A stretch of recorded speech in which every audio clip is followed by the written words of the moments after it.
میرا کمانے والا کوئی نہیں ہے, میری ایک بیٹی ہے, شوہر مجھے چھوڑ کے چلا گیا, یہ معصوم بچی ہے, 10 دن سے دیکھ کے کھا رہی ہوں, 1 کلو چینی کہیں سے نہیں ملی ہے. کیا چاہتی ہے عوام, لاک ڈاؤن یا کاروبار؟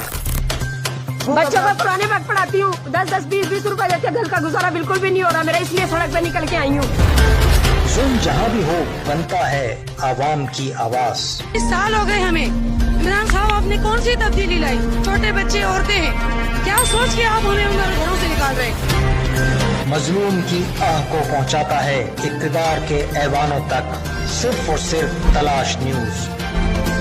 حکومت سندھ ہاتھ پہ ہاتھ دھر کے بیٹھی ہے, چرس نشہ پی کے سوئی ہوئی ہے حکومت سندھ, وزیر اعلیٰ سویا ہوا ہے. سچی خبر کی تلاش تک تلاش جاری رہتی ہے. ایک ایسا نیوز چینل جو مسائل صرف دکھاتا ہی نہیں بلکہ اقتدار میں بیٹھے نمائندوں سے عوامی مسائل حل بھی کرواتا ہے اپنی پوری ٹیم کے ساتھ.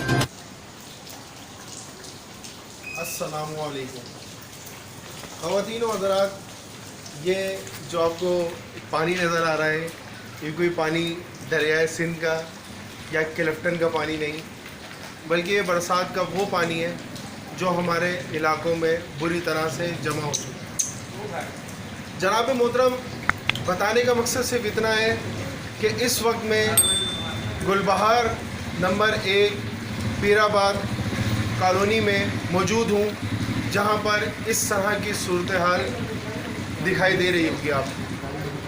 یہ سندھ حکومت کا بہت بڑے کارناموں میں ایک ایسا کارنامہ ہے کہ جس کو دیکھنے کے بعد تعجب ہوتا ہے کہ لوگ کس طرح سے مشکلات کا شکار ہو کر اپنے گھروں سے نکل کر مشکل سے آ رہے ہیں. کیا یہ سندھ حکومت کو نظر نہیں آتا؟ جی بالکل نظر نہیں آتا, بلکہ سندھ حکومت اپنے ان علاقوں کی تصاویریں میڈیا پر دیتے ہیں جو بہت عالیشان ہوتے ہیں, لیکن ان کو وہ غریب عوام کا درد نظر نہیں آتا. بس باخدمت جناب بولنے کا اور بتانے کا مقصد صرف اتنا ہے کہ یہ مشکلات آج سے 10 سال 20 سال اور یہ اب تک ہم سہ رہے ہیں. نہ کوئی ہمارا ساتھ دیتا ہے, نہ کوئی ان مشکلات میں ہمارا ساتھ دے کے ان مسائل کو حل کرتا ہے. یہ پانی برسات کا ہی پانی نہیں, یہ وہ پانی ہے جو گٹروں سے بیک ہوتا ہے, ریٹرن ہوتا ہے, اور وہ ہمارے گھروں میں جاتا ہے, جہاں پر ہم نماز کی ادائیگی کرتے ہیں اور قرآن پاک بھی پڑھتے ہیں. ہم بہت مشکل میں ہیں, لیکن یہ مشکل ہماری سندھ حکومت کو نظر نہیں آتی.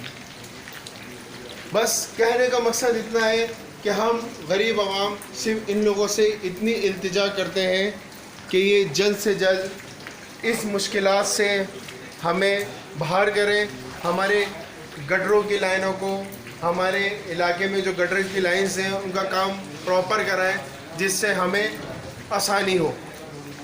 خوشی تو بہت ہوتی ہے کہ پاکستان کے ایک کراچی روشنیوں کے شہر ہے, یا تعجب ہوتی ہے, تھا کہوں بہت مشکل ہوتی ہے, لیکن پھر بھی کہوں گا کہ کراچی روشنیوں کا شہر ہے. لیکن یہ شاید اس کو اب روشنیوں کا شہر نہ ہونے دیں. تو جناب محترم, میں صرف اتنا چاہتا ہوں کہ یہ جو مشکلات میں ہم دوچار ہیں, جن مشکلات سے ہم دوچار ہیں, اس کو جلد سے جلد حل کیا جائے.